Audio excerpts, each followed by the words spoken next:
श्री शिवाय नमस्तुभ्यं। हर हर महादेव। योगिनी एकादशी केवल एक व्रत नहीं बल्कि आत्मचिंतन, संयम और ईश्वर के स्मरण का एक विशेष अवसर मानी जाती है। हमारे शास्त्रों में एकादशी का महत्व बार बार बताया गया है, क्योंकि यह दिन मन को शांत करने, भक्ति बढ़ाने और अपने कर्मों पर विचार करने का अवसर देता है। बहुत से लोग पूछते हैं, क्या इस दिन कोई ऐसा सरल उपाय है जिसे हर व्यक्ति कर सके?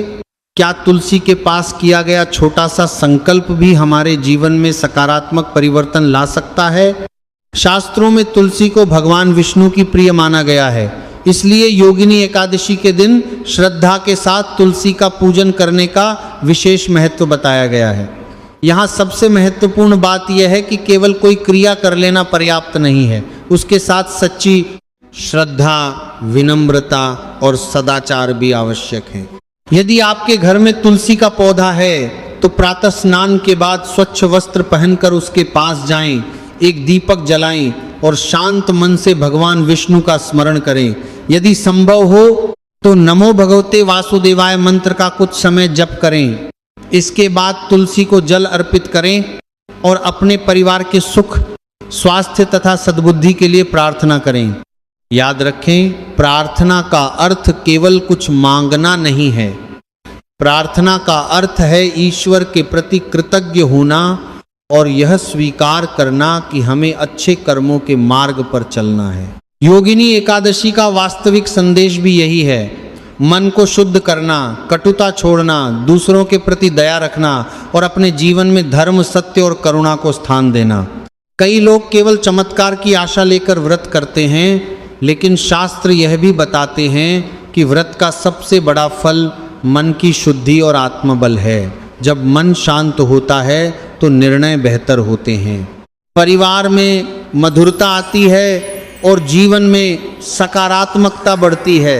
इसी कारण इस एकादशी को केवल एक धार्मिक तिथि नहीं बल्कि अपने जीवन को बेहतर बनाने का अवसर भी माना गया है। अब एक प्रश्न मन में स्वाभाविक रूप से आता है कि आखिर योगिनी एकादशी का महत्व इतना अधिक क्यों बताया गया है? धार्मिक ग्रंथों में एकादशी को इंद्रियों पर संयम, मन की शुद्धि और भगवान विष्णु के स्मरण का दिन माना गया है।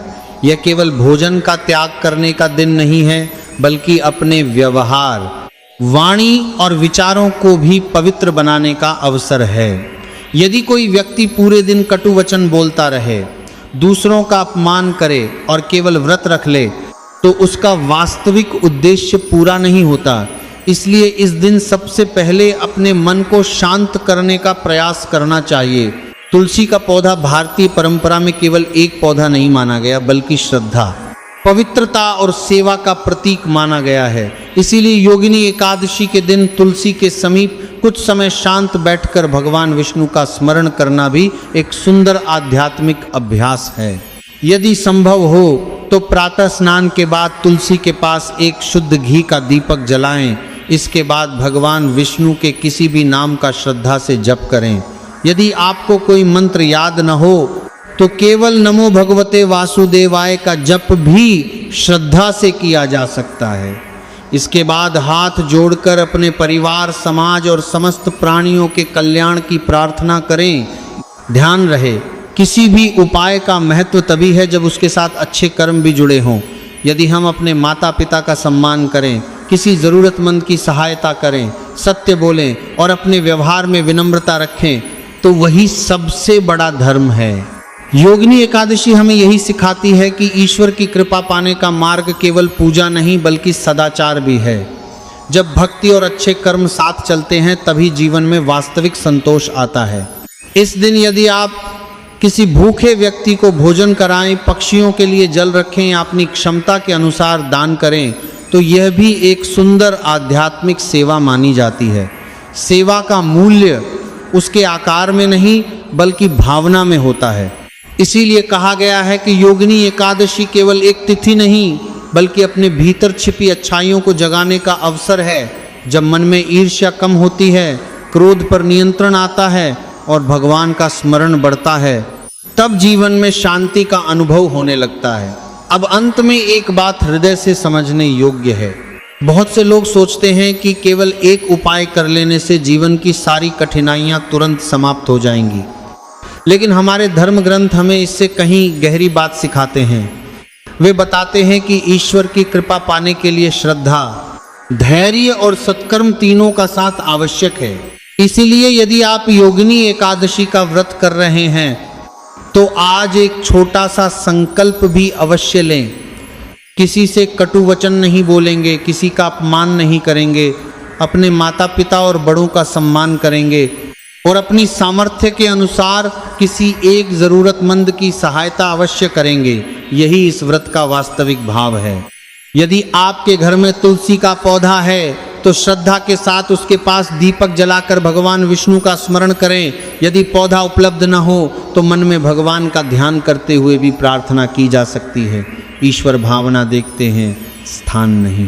प्रार्थना करते समय मन ही मन कहें, हे भगवान विष्णु, मेरे भीतर से अहंकार, क्रोध और ईर्ष्या को दूर कीजिए। मुझे ऐसे कर्म करने की प्रेरणा दीजिए जिससे मेरा परिवार, समाज और यह संसार थोड़ा और अच्छा बन सके। मुझे सत्य के मार्ग पर चलने की शक्ति दीजिए और मेरे मन में सदैव आपकी भक्ति बनी रहे। यही प्रार्थना सबसे बड़ा उपाय है, क्योंकि जब मन बदलता है तो जीवन की दिशा भी बदलने लगती है।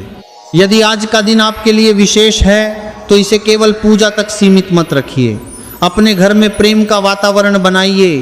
किसी दुखी व्यक्ति को सांत्वना दीजिए, किसी भूखे को भोजन कराइए या किसी की निस्वार्थ सहायता कीजिए। यही भगवान की सच्ची पूजा मानी गई है।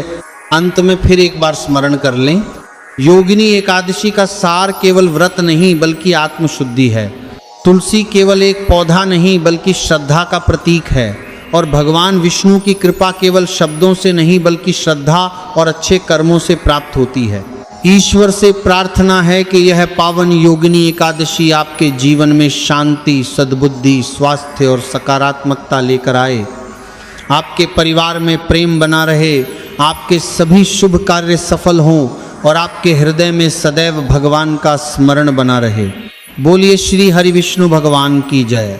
यदि आपको यह संदेश प्रेरणादायक लगा हो तो इसे अपने परिवार और मित्रों के साथ साझा करें ताकि अधिक से अधिक लोग इस पावन एकादशी का आध्यात्मिक महत्व समझ सकें।